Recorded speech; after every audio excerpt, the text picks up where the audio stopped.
Part 6 of chapter 9 is really the bread and butter of the chapter, because now that we have all of the individual mechanisms for the 4 reaction types that were introduced this semester, we now need to look at the whole picture to predict the reaction products.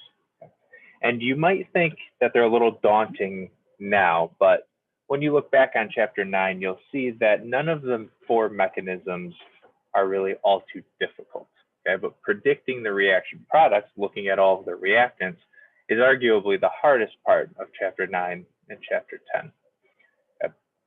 So we need to go through a series of decisions to come to a conclusion. Is the reaction going to be SN1, SN2, E1, or E2? And what I'd recommend you do as you go through, right, of course, record notes for this part of chapter 9, but also come up with a flow chart, right, a series of decisions to predict what's going on. Okay. Now, the first decision you're going to come to, is it going to be a bimolecular reaction, your SN2 and your E2, or a unimolecular reaction, your SN1 and your E1? Okay, because similar conditions favor those types of reactions, right? Primary and secondary alkyl halides are the bimoleculars. Okay, those are going to undergo SN2 and E2. The tertiary alkyl halides undergo the SN1 and the E1, keeping in mind that tertiary can also do E2. Okay, those are the trickiest ones. So that's the first split on your flowchart, right? What type of alkyl halide do you have? Because if it's primary or secondary, you're down to only 2. Right? Tertiary, the decision gets a little bit more difficult. So then we look at what else is present. Okay? If you have a strong base, right, which is also a good nucleophile, it's going to favor an E2 reaction. Okay? Now, if it's only weakly basic, so a poor nucleophile, then we're looking at an SN1 or an E1 reaction. So we'll go through each of these in turn. Let's first consider primary alkyl halides that are going to undergo SN2 and E2. Okay? Now, these 2 reactions are competing with one another, right? But for something that's undergoing substitution, primary alkyl halides react the fastest. Okay? In an elimination, primary alkyl halides react the slowest. Okay, so if the 2 of them are competing, right, primary are favored, they're more reactive in substitution, then that means the substitution product is going to be the major product when you have a primary alkyl halide. Okay? So substitution product here is going to be the major product. But because the 2 reactions are in competition, you're never going to get 100% of just the substitution product. You're always going to get a mixture of the 2. It might be, something like 90% substitution, but you're still going to get 10% of the elimination. So primary alkyl halides, you're going to get largely the substitution product. Okay. Here's another example. Right? Primary alkyl halide, lithium methoxide ion, largely the substitution product. Okay. But what if I don't want that? What if I'm stuck using a primary alkyl halide and I want to favor the elimination? Well, keeping in mind that an SN2 reaction, which is what gives us this product here, right, occurs via backside attack. And if you go back in the notes, steric hindrance gets in the way of backside attack. Okay, so if I look right here, right, this is still a primary alkyl halide, but now I've added some steric hindrance downfield a little bit. Okay, onto the beta carbon here, I added an extra methyl group. Okay, so now the alkyl halide is sterically hindered. I could add another one here too. That would be even better. Or I can add some steric hindrance to the nucleophile. Okay, in those cases, now the elimination product is favored. Okay, because we've got those extra alkyl groups that are getting in the way of backside attack. So it makes the substitution product harder to achieve. And here we see the elimination is favored. So overall, primary alkyl halides are going to get largely the substitution product unless steric hindrance is present on the alkyl halide or the nucleophile. Okay.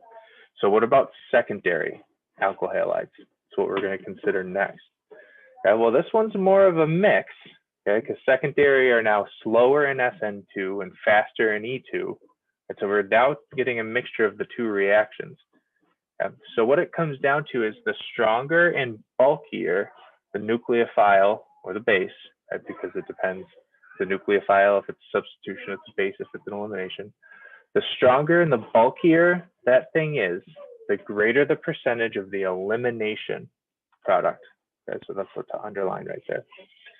Stronger and bulkier means more elimination. So looking at the same secondary alkyl halide with two different bases, here this is a weak base, okay, versus a strong base. Okay, strong base favors elimination, as we just said. You see that's the major product there. Okay. Here, a weak base is still going to favor substitution, which is why you see the substitution product be the only product in this situation. Okay. So in this situation, right, where am I making the cutoff for a strong base or a weak base? We're looking for a basicity above a pK of about 15, right, for the conjugate acid. So something that's more basic than water, right?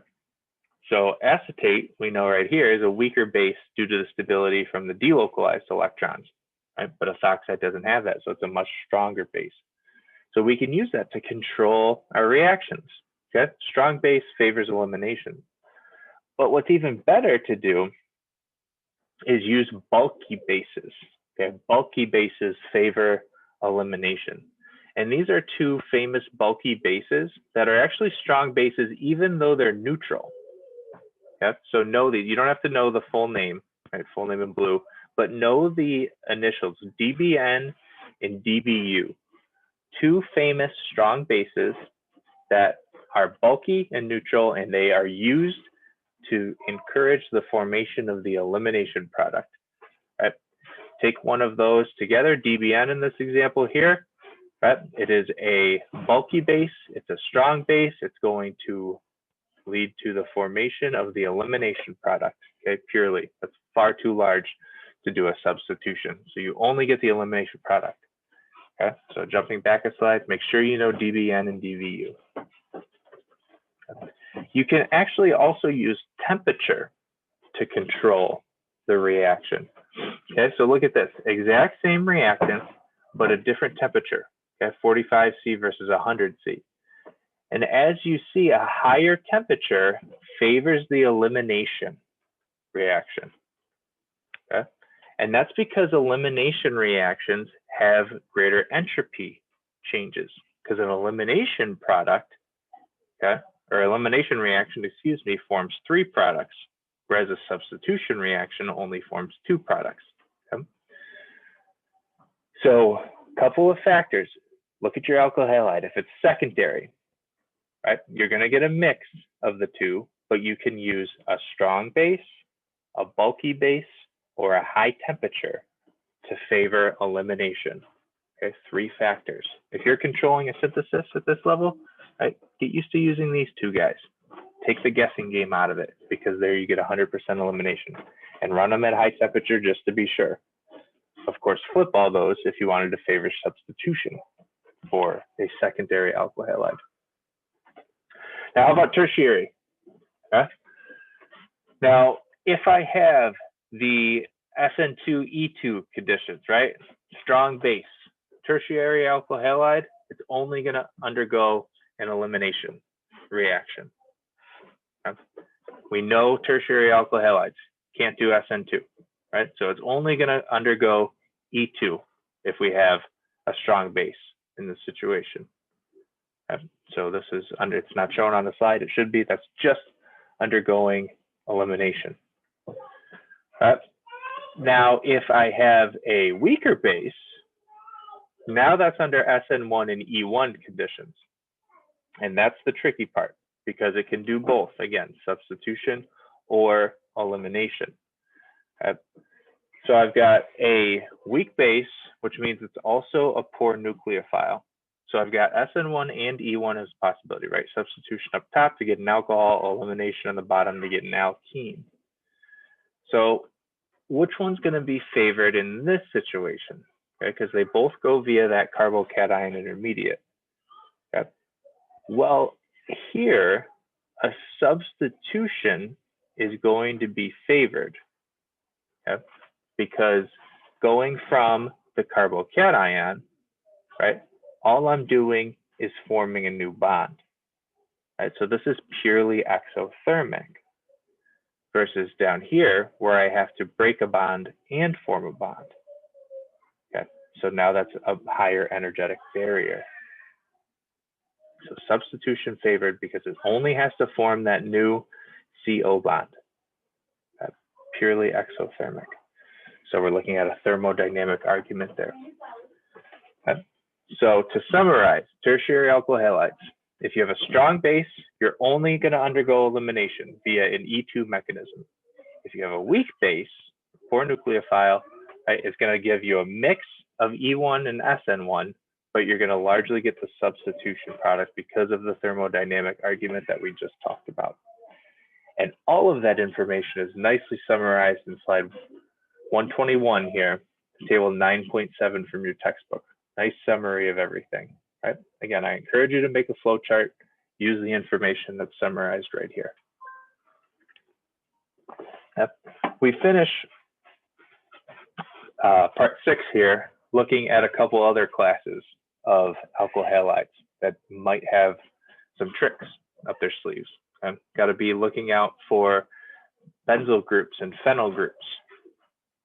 Right? And I believe I've mentioned this in previous videos, but if I haven't, right, note how that nomenclature is funky. Right? A phenyl group is just a benzene ring. A benzyl group is benzene plus that extra methylene, that CH2 there. Okay. So those you can see used in nomenclature, right? Benzyl bromide, or if I put a BR right there, that would be phenyl bromide.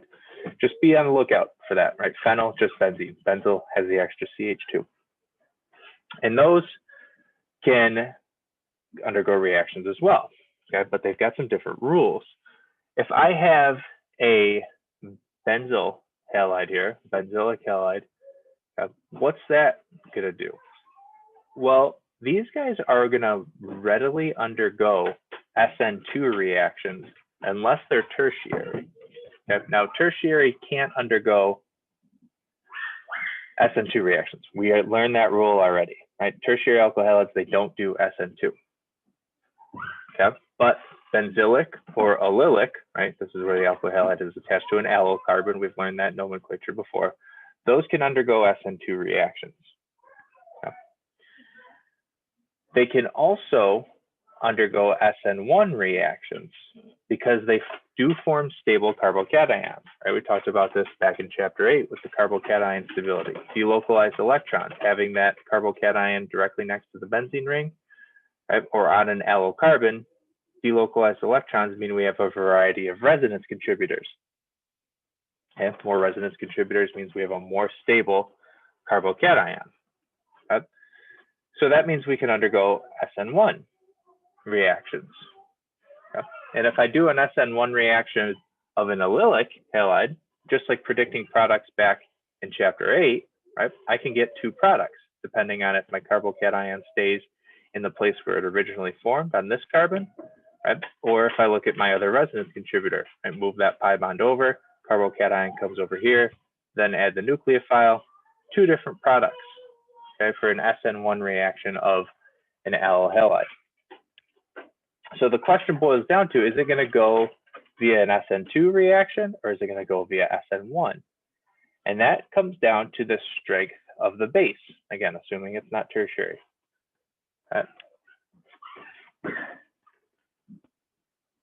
We can also undergo E2 reactions, okay? Benzylic and allyl halides.